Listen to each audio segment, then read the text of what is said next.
আসসালামু আলাইকুম সবাইকে। সবাই কেমন আছেন? নতুন আরেকটা ভিডিও নিয়ে চলে আসলাম আপনাদের মাঝে। তো ভিডিও শুরুতেই বলে দিচ্ছি, সবাই প্লিজ ভিডিওটি ফুল ওয়াচ করে দেখবেন।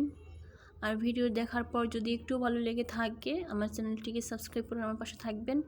আর কমেন্ট করে জানাবেন ভিডিওটি কেমন লাগলো। আর একটি লাইক দিতে কিন্তু ভুলবেন না। এখানে হচ্ছে অনেক রাত, এখন প্রায় রাত 2টার মতো বাজে। তো আমাদের এখানে লাইনের গ্যাস থাকে না দিনের বেলা, রাত্রেবেলা গ্যাস আসছে। তো আমি ভাবলাম এখন যেহেতু আমি জেগে আছি তাহলে রান্না করে নিই। আমি সবসময় সিলিন্ডার রান্না করি। তো এখন যেহেতু জেগে আছি এই জন্য রাত্রিবেলা আর কি রান্না করে রাখলাম। শুধু তরকারিটা আর ডাল রান্না করেছিলাম। তো এখানে আমি মাছের তরকারি রান্না করব আলু আর সিম দিয়ে। এই দুটো সবজি বাসায় আছে এখন রাত্রিবেলা। তো মাছ ভেজে নিলাম, কই মাছ ভেজে নিলাম। আর এখন এখানে হচ্ছে আলু আর সিম দিয়ে দিছি।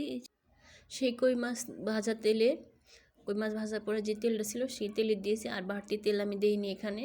তাহলে সিমগুলো একটু নাড়াচাড়া করে ভাজা করে নিলাম। তারপরে এখানে আদা রসুন বাটা আর একটু পেঁয়াজ বাটা, একসাথে পেঁয়াজ আদা রসুন বেটে নিয়েছিলাম আমি। তো সেই বাটার মশলাটা দিয়ে দিলাম। আর গুঁড়া মশলা, হলুদের গুঁড়া, মরিচের গুঁড়া, ধনিয়া গুঁড়া, জিরার গুঁড়া দিয়ে আমি ভালো করে মশলাটা মিশিয়ে নিয়েছি, একটু কষিয়ে নিয়েছি ঢাকনা দিয়ে ঢেকে। তারপর এখন আমি পরিমাণ মতো ঝোল দিয়ে দিলাম, তারপর ঢেকে দিছি। আর এখন ঢাকনা খুলে আমি মাছগুলো দিয়ে দিব। তো এখন তারপর হচ্ছে আমি উপর দিয়ে ধনিয়া পাতা দিয়ে দিব। তো এখানে হচ্ছে আমি একটু ঝোল কমানো দরকার ছিল, বেশি পড়ে গেছে, ঝোল হয়ে গেছে বেশি। তো সেটা আর করলাম না। এখন রাত্রিবেলা অনেক রাত হয়ে গেছে, আমার ঘুম আসতেছে, এই জন্য ভাবলাম যে কালকে দুপুরে যখন খাবো তখন যখন গরম করব তখন শুকিয়ে নেব ঝোলটা একটু। তারপরে তো সকালবেলা ঘুম থেকে উঠে আমার বাচ্চাদের নিয়ে স্কুলে যাই আমি রেগুলার। তো ওদের নিয়ে একটু চা খেয়েছিলাম আজকে। আমার অনেক দিন ধরে ঠান্ডা লাগছে, ঠান্ডাটা খুব একটা ভালো হইতেছে না।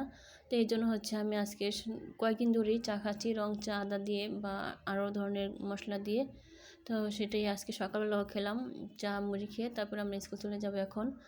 তারপরে হচ্ছে বাসায় চলে এসেছি, গোসল টোসল করে খাওয়া দাওয়া করে নিয়েছি। তারপর হচ্ছে আমার মেয়ে বিকালবেলা এই যে ড্রয়িং করতেছে, তো ড্রয়িংটা আমি একটু ভিডিও করলাম। ও হচ্ছে পুতুল ড্রয়িং করতেছে। এখানে একটা বোতলের মুখা দিয়ে আগে গোল করে নিল, তারপর এই যে আর্ট করতেছি। তো দেখতে থাকুন আমার ছোট্ট মেয়ে ছোট্ট হাতে ড্রয়িং।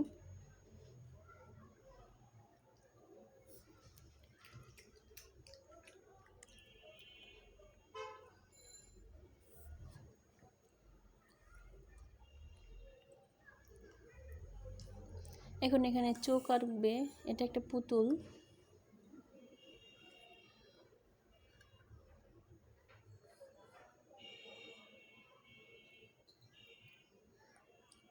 প্রায় বলে আমাকে যে আমার ড্রয়িং ভিডিও করো, তো কখনো করা হয় না। আজকে একটু করলাম, যেহেতু আমি অসুস্থ, অন্য কোনো ভিডিও করা হয়নি, এই জন্য ড্রয়িংটা একটু ভিডিও করলাম।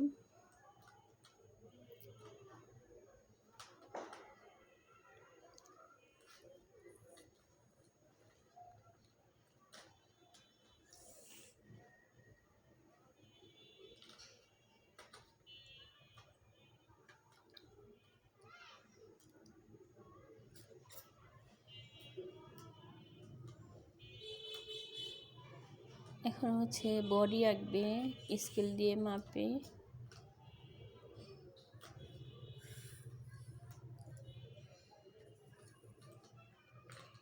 এটা বাঁকা হয়েছে, এখন মুছে ফেলবে, মুছে আবার ঠিক করে রাখবে।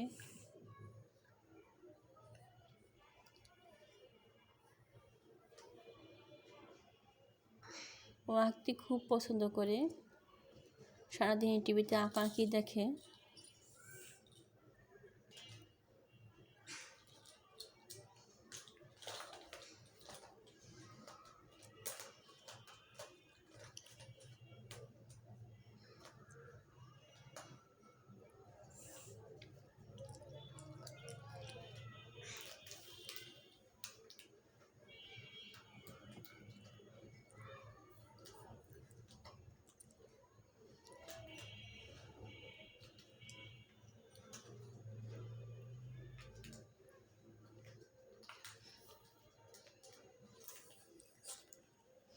যে হাত এঁকে নিলে এখন, তারপরে আঁকা কমপ্লিট হয়ে গেছে, এখন রং করবে।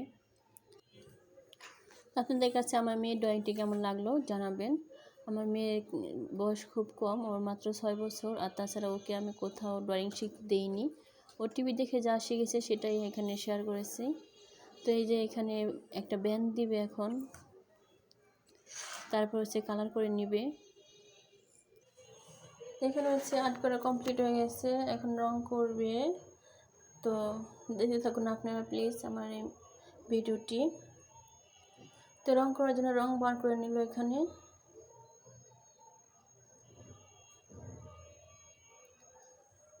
এখানে হচ্ছে যে চুলগুলো আগে রং করে নিতেছে কালো রং দিয়ে, তারপরে যে পিচ কালার দিয়ে বডি আর রং করবে, মানে চেহারাটা রং করবে, মুখটা। তো আজকে ভিডিওটি আপনাদের কাছে কেমন লেগেছে কমেন্ট করে অবশ্যই জানাবেন। আর যারা এখন পর্যন্ত লাইক দেননি অবশ্যই লাইক দিয়ে দিবেন। তো তারপরে যে রং করে নিতেছে। তো এতক্ষণ ধরে আমার সাথে থাকার জন্য সবাইকে অসংখ্য ধন্যবাদ। সবাই ভালো থাকবেন, সুস্থ থাকবেন।